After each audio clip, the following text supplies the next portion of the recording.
Hey y'all, it's me. I hope you're enjoying a beautiful day. I'm enjoying a productive one. I'm kind of excited about what I've gotten done here, so I thought I'd just share it all with you. And I have a couple of questions I want to ask, so you can give me your. All right.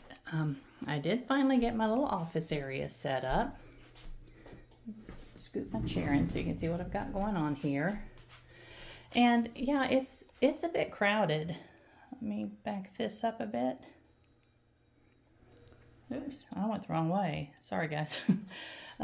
It's a bit crowded, and there's layers, and sometimes you have to move a layer. Like if I want to open a drawer, I'm going to have to move my little box there.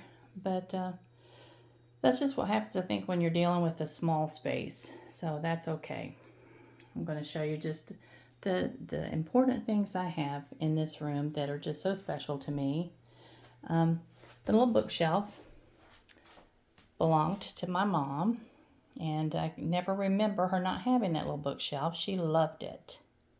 The baskets were all made by my mother-in-law, Hugh's mama, and they are beautiful. She made tons and tons of them at one point in time. She absolutely enjoyed that so much. My desk was built by Jared.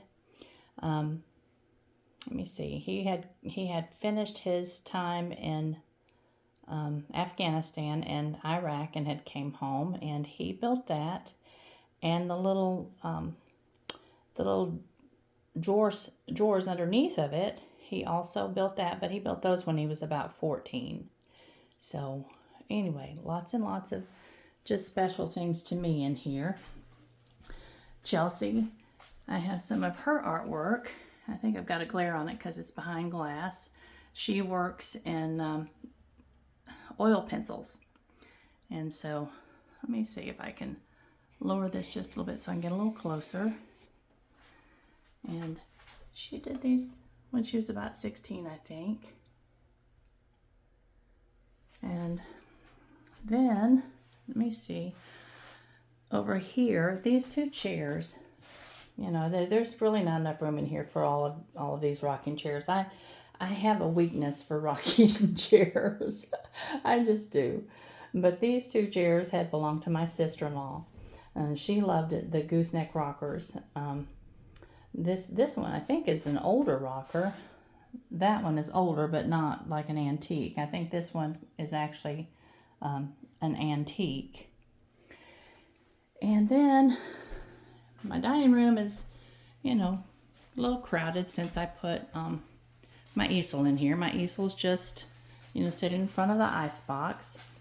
The icebox, when Hugh and I got married, it was actually in that little tiny barn that Aaron had talked for a while about restoring and trying to rebuild. Well, it was up in there, and Hugh and I, we pulled that little thing out, and it had that old-fashioned buttermilk paint on it. It was kind of a white color, I guess. But we stripped. It took us forever to strip the paint off of that. And we have had this piece for, 43 years. It's been in the family for a long, long time. But as you can see, the handles are all broken. So it makes it hard to open. Hurts my fingers to try to do that. I've got all my art supplies in here. But the handles can all be purchased through a restoration company. So at some point, that is on the agenda to do that. But for now, we're just going to leave the easel right there. I'll move it out of the way when I need something out of my cabinet. And one of the paintings or the prints that I showed you last week, I hung up there. And the dough board, some very, very old pictures that have also been in the family forever and ever and ever.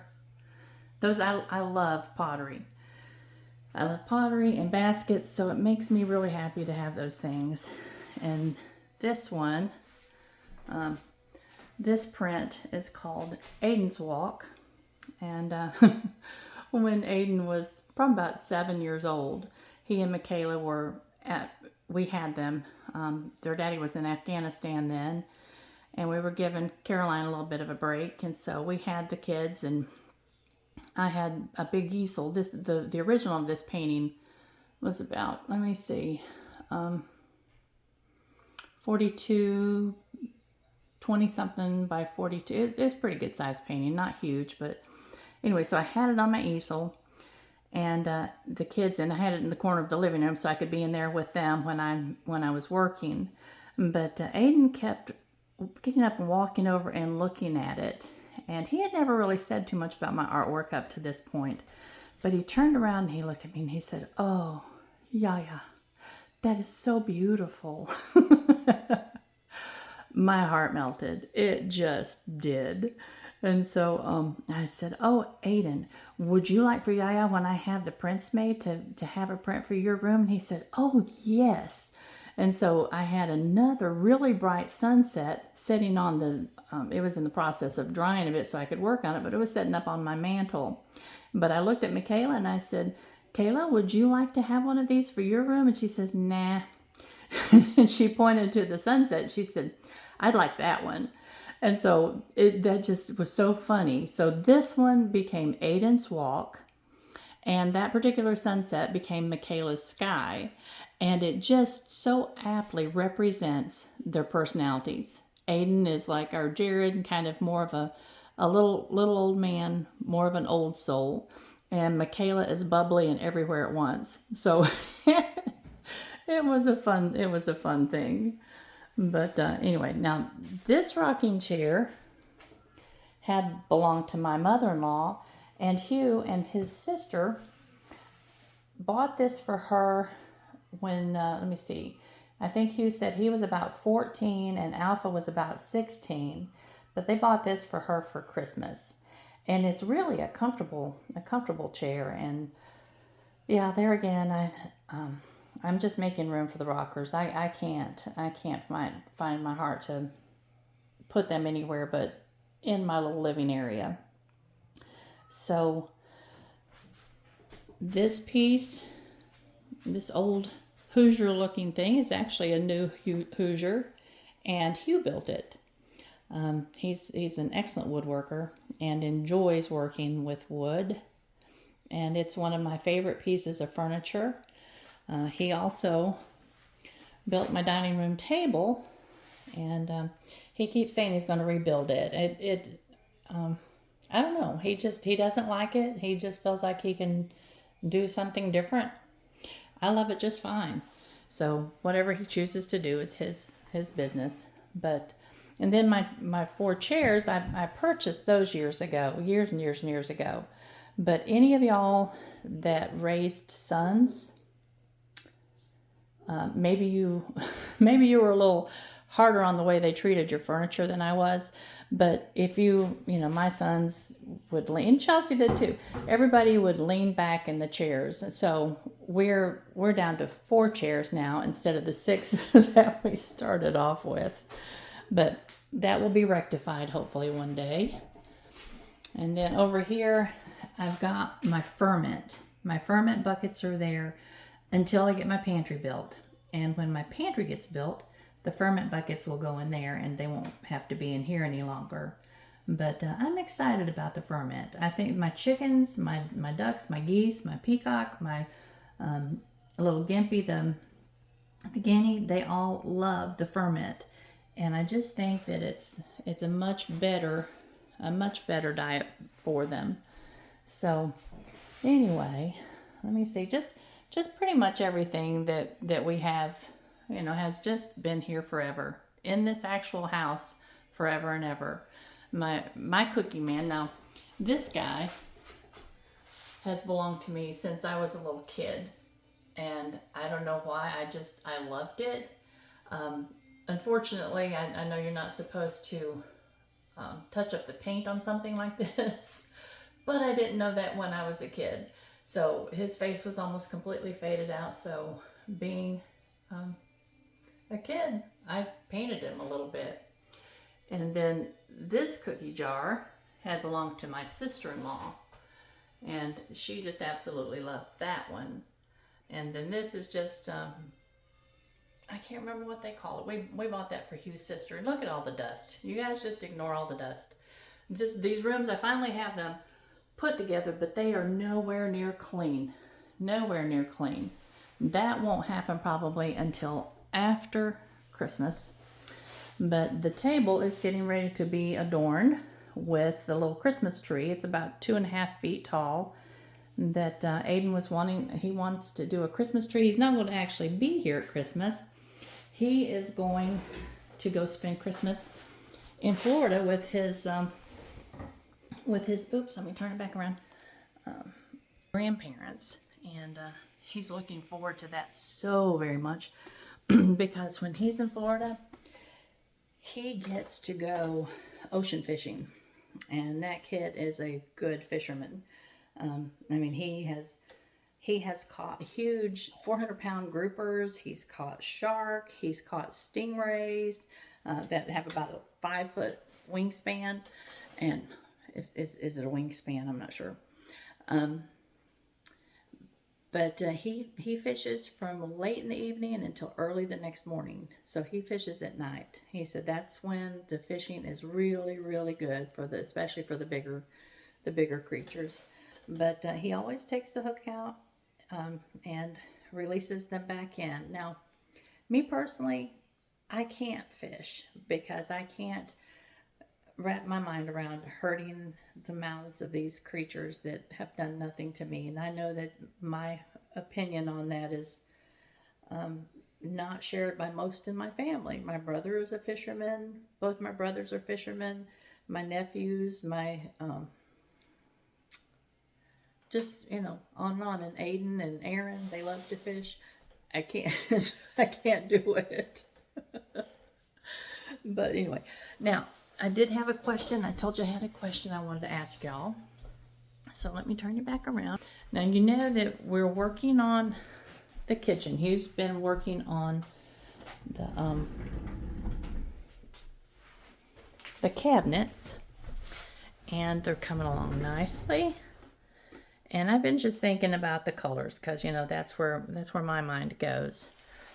And I have all these blue jars, these old mason jars that I used to use just to store beans and rice, and had them on a cabinet or on a shelf just because I thought they were pretty. Well, I think that I'm also going to go back to using these for that sort of storage. Simply, I have the half gallons and I have the quarts, and they're just, it's sad. This one's all cloudy looking. Let me turn it around so you can see the color. But it's sad not to use them. I do. I just think they're gorgeous. Let me take the lid off. I wiped the inside out a few minutes ago, and it's got some moisture in it. So I think that one of the colors I'm actually going to use, the walls and everything, will be a white, a nice neutral white, probably more of a gray white. And the cabinets themselves will be a very pale oak. It's a wormy oak. And so I'm thinking that my accent colors will be this kind of a teal blue almost. And I'm not really sure if I need to take the jar with me the next time I go to pick out color swatches because I'm missing it. So I was just using my imagination to try to remember. But it's, I'm going to call it teal. I do think it's kind of a teal blue. So my friend Crystal, if you remember, my friend Crystal she's going to be also making some canisters for me that will be for my flour and my cornmeal and things of that nature. And there's Pops. Say hi, Pops. Hello, everybody. He is making chili. I'm gonna cook beans. Like chili out of. He's making chili for me. That's the man to have right there, y'all. All right. So my color choices to go with this teal are either something like this mauve color. Let me get up. This mauve color that's in this. I don't want the kitchen to look like a nursery, but I don't know if I want to go as intense as I was thinking yesterday when I was picking out these colors, I had this almost like a yellow green. I thought it was really cool. There's the white I think I've picked out. And then I've also thought about this kind of a daffodil yellow. It can get just overwhelming when you're picking out colors that you know will probably be the final color selection for that room. Let me know what y'all think. I've even considered, that's too bright over here, guys. I've even considered, maybe like a peachy orangey color. I don't know. I think that sometimes maybe artists have more trouble picking colors than other people because we just love color so much. I love color, and every color that I see when I'm standing there in front of the rack of just thousands of different colors, I'm thinking, oh, I love that color, and I love that color, and I love that color. There's only one color that I know that I have never liked, and it's kind of that brown peachy color that I've always called puke. That color I don't like. It's just, I don't even know how to describe it. It is just a brownish peachy color, pinky peachy brown. If you mix brown and pink and peach together, that's the color you would end up. A little bit of white in there to lighten it, and it would be the color of puke. And that's terrible. I know that's terrible, but that's the color I don't like. Everything else is fair play.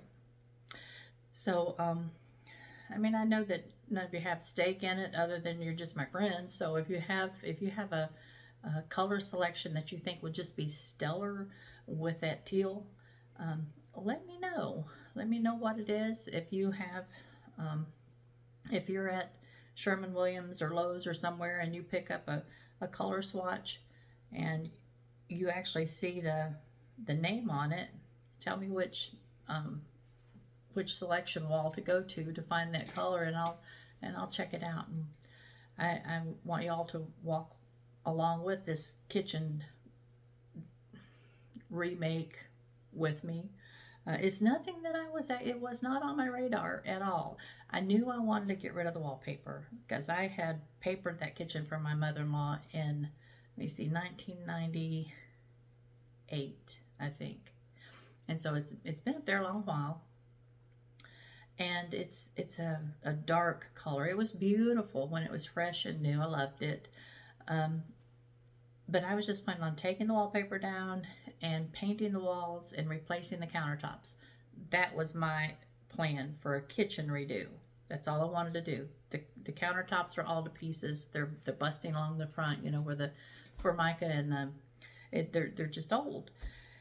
And then Hugh came along and said, I think I just want to rebuild these cabinets. And I've got this beautiful wood. So design the type of cabinets you want. So that's what I'm in the process of doing. It's showing them what type of cabinet I want for each section of the kitchen. And as the cabinets come down, they're either going to be used in the barn in his woodworking area for him to have, cabinets for, because, I know that they're really pretty on film, but they're not real expensive cabinets. They were, when my mother-in-law purchased them, but she probably paid more for them than they were worth. I think the cabinet doors themselves, maybe the only thing that's hickory, and the rest of it's kind of, has that plastic film over top of it. I don't know. Hugh says that they weren't worth what she paid for them back in 1998. But anyway, they're certainly going to be used by somebody. If he decides he doesn't want to use them for, build himself some storage area in the barn for his woodworking equipment, then, we'll take them to the Habitat store. That's what we usually do with everything, and let them sell them, because I feel like that's the Habitat store. I just feel like that's um, a better. I agree with their philosophy better than I do the Goodwill, but that's my own personal opinion. So let me see. I think that's just pretty much all I wanted to chat with y'all about. This is just kind of my own personal little eclectic moment. I wanted to show you, what I'd done with the finishing up in here in my little um, office area. And then finally got the dining room put back together.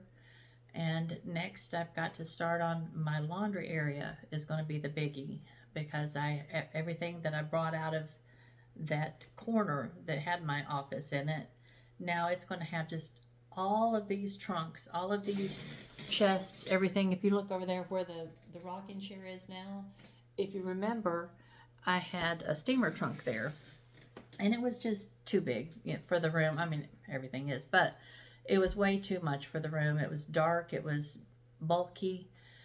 So it's going in that little area that's going to have just a big wardrobe piece of material, or a piece of furniture. And I have two little trunks, and then the big steamer trunk, and my blanket trunk. So the two little trunks I'm talking about. I have a couple of antique suitcases that I've had for years that I keep photographs in. One has my wedding dress in it.